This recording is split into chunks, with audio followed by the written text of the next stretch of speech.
नमस्कार विद्यार्थी मित्रांनो, स्वागत आहे तुम्हा सर्वांचं एससी पब्लिकेशन या चॅनलवर। तर आजच्या व्हिडिओमध्ये आपण अर्थशास्त्र या टॉपिकवरती प्रश्न पाहणार आहोत। आत्ताच्या परीक्षेसाठी सर्व काही महत्त्वाचे प्रश्न आपण आजच्या व्हिडिओमध्ये काढलेले आहेत, तर व्हिडिओ शेवटपर्यंत पहा। तर मग आपला पहिला प्रश्न आहे, अर्थशास्त्राचा जनक कोणाला म्हणतात? तर ॲडम स्मिथ यांना म्हटलं जातं अर्थशास्त्राचा जनक। पुढचा प्रश्न, भारतात पंचवार्षिक योजनेचे मॉडेल कोणाद्वारे तयार केले जाते? तर मित्रांनो, आपल्या भारतात पंचवार्षिक योजनेचे मॉडेल हे राष्ट्रीय विकास परिषद म्हणजेच नॅशनल डेव्हलपमेंट कौन्सिल यांच्यातर्फे तयार केले जाते। पुढचा प्रश्न, सरकारी स्तरावर दरवर्षी भारतातील आर्थिक सर्वेक्षण कोण प्रकाशित करते? तर वित्त मंत्रालय यांच्याकडून आपल्या भारतात दरवर्षी आर्थिक सर्वेक्षण प्रकाशित केलं जातं। अर्थशास्त्र हे पैशाचे शास्त्र आहे असे कोणी म्हटले? तर ॲडम स्मिथ यांनी म्हटले होते। पुढचा प्रश्न, कोणत्या पंचवार्षिक योजनेत national bank for agricultural and rural development याची स्थापना झाली? तर कोणत्या पंचवार्षिक योजनेत झाली आहे? तर 6व्या पंचवार्षिक योजनेत झाली। पुढचा प्रश्न, भारतातील राष्ट्रीय उत्पन्न कोणाद्वारे मोजले जाते? तर आपल्या भारतातील राष्ट्रीय उत्पन्न हे केंद्रीय सांख्यिकी संस्था यांच्याद्वारे मोजले जाते। भारतीय अर्थव्यवस्था कोणत्या प्रकारची अर्थव्यवस्था मानली जाते? तर आपली भारतीय अर्थव्यवस्था ही विकसनशील अर्थव्यवस्था आहे असं मानलं जातं। पुढचा प्रश्न आपला, भारतीय अर्थव्यवस्थेची मुख्य वैशिष्ट्ये कोणती आहेत? तर शेतीला प्राधान्य, किमान दरडोई उत्पन्न आणि वाढती बेरोजगारी हे आहे आपल्या भारतीय अर्थव्यवस्थेची मुख्य वैशिष्ट्ये। नेक्स्ट क्वेश्चन आहे, मिश्र अर्थव्यवस्थेची संकल्पना कोणत्या अर्थशास्त्राच्या विचारांनी प्रेरित होती? तर जॉन मेनार्ड केन्स यांच्या विचारांनी प्रेरित होती मिश्र अर्थव्यवस्थेची संकल्पना।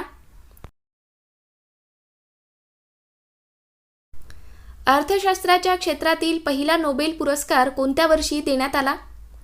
तर 1969 मध्ये देण्यात आला होता अर्थशास्त्रातील पहिला नोबेल पुरस्कार। पुढचा प्रश्न, अर्थशास्त्रातील नोबेल पारितोषिक प्राप्त करणारे आपल्या भारतीय वंशाचे पहिले व्यक्ती कोण होते? तर अमात्य सेन हे होते आपल्या भारतातील पहिले व्यक्ती। पुढचा प्रश्न, राष्ट्रीय विकास समितीचे अध्यक्ष कोण असतात? तर भारताचे पंतप्रधान असतात। राष्ट्रीय विकास समितीचे अध्यक्ष असतात भारताचे पंतप्रधान। समाजवादी अर्थव्यवस्थेचा जनक कोणाला म्हणतात? तर कार्ल मार्क्स यांना म्हटलं जातं समाजवादी अर्थव्यवस्थेचा जनक। पहिली पंचवार्षिक योजना कोणत्या योजनेवर आधारित होती? तर पहिली पंचवार्षिक योजना ही हेरॉल्ड डोमर योजना याच्यावरती आधारित होती। भारतीय अर्थव्यवस्थेचे उदारीकरणाचे अग्रदूत कोणाला म्हणतात? तर डॉक्टर मनमोहन सिंग यांना म्हटलं जातं। विवाद से विश्वास योजना कशाशी संबंधित आहे? तर विवादित कराची रक्कम भरण्यासाठी ही योजना संबंधित आहे। पुढचा प्रश्न आपला, कोणत्या पंचवार्षिक योजनेत आर्थिक विकास दर सर्वात कमी राहिला?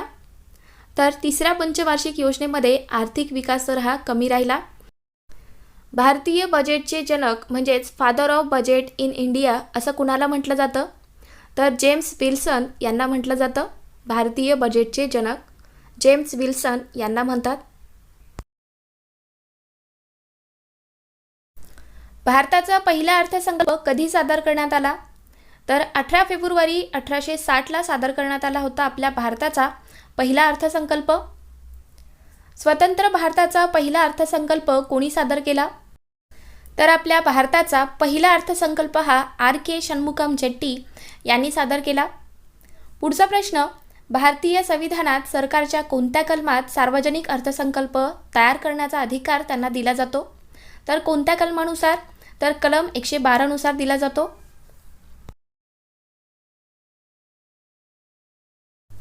भारतात अर्थसंकल्प कोणत्या तारखेला सादर केला जातो? तर दरवर्षी 1 फेब्रुवारीला आपल्या भारतात अर्थसंकल्प सादर केला जातो। भारताच्या पहिल्या पूर्णवेळ महिला अर्थमंत्री कोण आहेत? तर निर्मला सीतारामन हे आहेत आपल्या भारताच्या पूर्णवेळ महिला अर्थमंत्री। पुढचा प्रश्न, भारताचा पहिला अंतरिम अर्थसंकल्प कोणी आणि केव्हा सादर केला? तर आपल्या भारताचा अंतरिम अर्थसंकल्प हा मोरारजी देसाई यांनी सादर केला होता 1962-63 मध्ये। विद्यार्थी मित्रांनो, तुम्हाला आपल्या चॅनेलवरील व्हिडिओ कसे वाटतात नक्की सांगा आणि तुम्ही चॅनेलवर नवीन आहात, अजून चॅनलला सबस्क्राइब करून घेतलं नसेल तर सबस्क्राइब करून घ्या आणि व्हिडिओ आवडत असेल तर व्हिडिओला लाईक करा। भारतीय राज्यघटनेत शेती हा विषय कोणत्या सूचीत येतो? तर राज्यसूचीमध्ये येतो। पुढचा प्रश्न, भारतात प्रथम शून्यावर आधारित अर्थसंकल्प कोणी सादर केला होता? तर राजीव गांधी यांनी सादर केला। मेक इन इंडिया या कार्यक्रमाचा लोगो काय आहे? तर सिंह आहे। मेक इन इंडिया या कार्यक्रमाचा लोगो आहे सिंह। मीरा सेठ समिती कशाशी संबंधित आहे? तर हातमाग विकास याच्याशी संबंधित आहे मीरा सेठ समिती। कोणत्या समितीने उद्योगातील छोट्या क्षेत्रांसाठी वस्तूंचे आरक्षण करण्याची शिफारस केली? तर कुठल्या समितीने केली होती? तर आबिद हुसेन समिती। तर या समितीने उद्योगातील छोट्या क्षेत्रांसाठी वस्तूंचे आरक्षण करण्याची शिफारस केली। पुढचा प्रश्न, भारतातील मिल कापडाचा सर्वात मोठा उत्पादक राज्य कोणता आहे? तर आपल्या भारतातील मिल कापडाचा सर्वाधिक मोठा उत्पादक राज्य आहे गुजरात। राष्ट्रीय उत्पन्न लेखा प्रणालीचे जनक कुणाला म्हणतात? तर सायमन कुझनेट्स यांना म्हटलं जातं। गरिबी हटावचा नारा कोणत्या पंचवार्षिक योजनेत देण्यात आला? तर 6व्या पंचवार्षिक योजनेत देण्यात आला होता गरिबी हटावचा नारा। कोणत्या पंचवार्षिक योजनेत आर्थिक वाढीचा दर सर्वाधिक आहे? तर 11व्या पंचवार्षिक योजनेत आहे। उत्पन्नातील तफावत मोजण्यासाठी कोणता निर्देशांक काढला जातो? तर उत्पन्नातील तफावत मोजण्यासाठी गिनी निर्देशांक काढला जातो। पुढचा प्रश्न आपला, भारतात समाजवादी समाज रचनेचा अवलंब काँग्रेस सरकारने कधी केला? तर 1955ला केला होता। ज्यावेळेस आवडी अधिवेशन चालू होतं त्यावेळेस आपल्या काँग्रेस सरकारने आपल्या भारतात समाजवादी समाज रचनेचा अवलंब केला होता। नेक्स्ट क्वेश्चन आहे, 1949 मध्ये भारत सरकारने नियुक्त केलेल्या राष्ट्रीय उत्पन्न समितीचे अध्यक्ष कोण होते? तर PC महालनोबिस हे होते।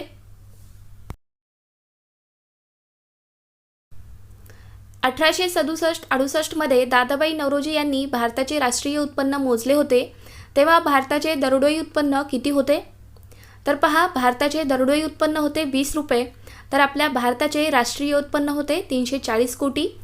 पुढचा प्रश्न, 4 ऑगस्ट 1949 रोजी स्थापन झालेल्या राष्ट्रीय उत्पन्न समितीचे सदस्य कोण होते? तर DR गाडगीळ आणि VKR व्ही राव हे होते। 4 ऑगस्ट 1949 रोजी स्थापन झालेल्या राष्ट्रीय उत्पन्न समितीचे सदस्य। आणि मित्रांनो, आत्ताच आपण पाहिलंय की राष्ट्रीय उत्पन्न समितीचे अध्यक्ष कोण होते? तर PC महालनोबिस हे होते, हे सुद्धा लक्षात ठेवा।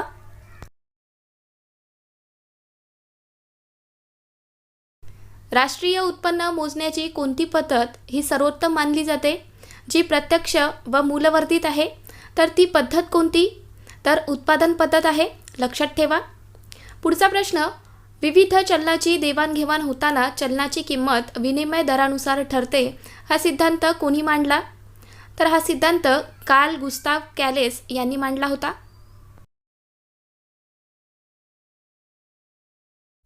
केंद्रीय सांख्यिकी कार्यालयाची स्थापना केव्हा झाली? तर 1951ला करण्यात आली होती। केंद्रीय सांख्यिकी कार्यालयाची स्थापना ही 1951ला झाली। राष्ट्रीय उत्पन्न वाढले की करापासून मिळणारे उत्पन्न आपोआपच वाढते, याला कोणता नियम म्हणतात? तर त्याला अंतर्गत परिवर्तनीयता असं म्हटलं जातं। ग्रीन GDP ही संकल्पना केव्हा मांडण्यात आली? तर 1990ला मांडण्यात आली। पुढचा प्रश्न, UNDPने पहिला मानव विकास अहवाल केव्हा सादर केला? तर 1990ला सादर केला होता। महाराष्ट्र राज्य नियोजन मंडळाची स्थापना केव्हा करण्यात आली?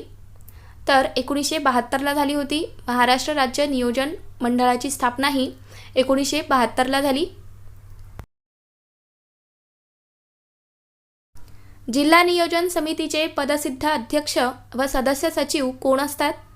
तर पहा, अध्यक्ष असतात जिल्ह्याचे पालकमंत्री आणि सदस्य सचिव असतात जिल्हाधिकारी। तर लक्षात ठेवा, पुढचा प्रश्न आहे आपला, महाराष्ट्र जिल्हा नियोजन समितीची स्थापना कधी करण्यात आली? तर महाराष्ट्र जिल्हा नियोजन समितीची स्थापना ही 1998ला झाली.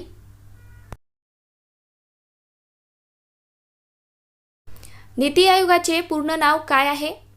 तर पहा, national institution for transforming India हे आहे नीती आयोगाचे पूर्ण नाव. तर मला सांगा, नीती आयोगाचे अध्यक्ष कोण असतात? तर पंतप्रधान असतात.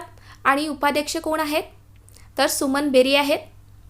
पुढचा प्रश्न, कोणत्या योजनेमध्ये मनुष्यबळ विकासावर भर देण्यात आला होता? तर कोणती योजना होती ती? तर 8वी पंचवार्षिक योजना. लक्षात ठेवा. पुढचा प्रश्न, राष्ट्रीय मध्यान्ह आहार योजना कोणत्या वर्षी सुरू करण्यात आली? तर 1995ला सुरू करण्यात आली. राष्ट्रीय मध्यान्ह आहार योजना ही 1995ला सुरू करण्यात आली. 20 कलमी कार्यक्रम कधी सुरू करण्यात आला? तर 26 जून 1975ला सुरू करण्यात आला 20 कलमी कार्यक्रम. पुढचा प्रश्न, खासदार स्थानिक क्षेत्र विकास कार्यक्रम कधी सुरू करण्यात आला? तर 23 डिसेंबर 1993ला सुरू करण्यात आला. विकास अर्थशास्त्राचा पितामह कोणाला म्हणतात? तर आर्थर लेविस यांना म्हटलं जातं विकास अर्थशास्त्राचा पितामह. अखिल भारतीय हातमाग मंडळाची स्थापना कोणत्या वर्षी करण्यात आली? तर 1952ला झाली आहे. अखिल भारतीय हातमाग मंडळाची स्थापना ही 1952ला झाली. राष्ट्रीय गुंतवणूक निधी कधी स्थापन करण्यात आला? तर 2005ला स्थापन करण्यात आला राष्ट्रीय गुंतवणूक निधी. फेमा कायदा केव्हा लागू करण्यात आला?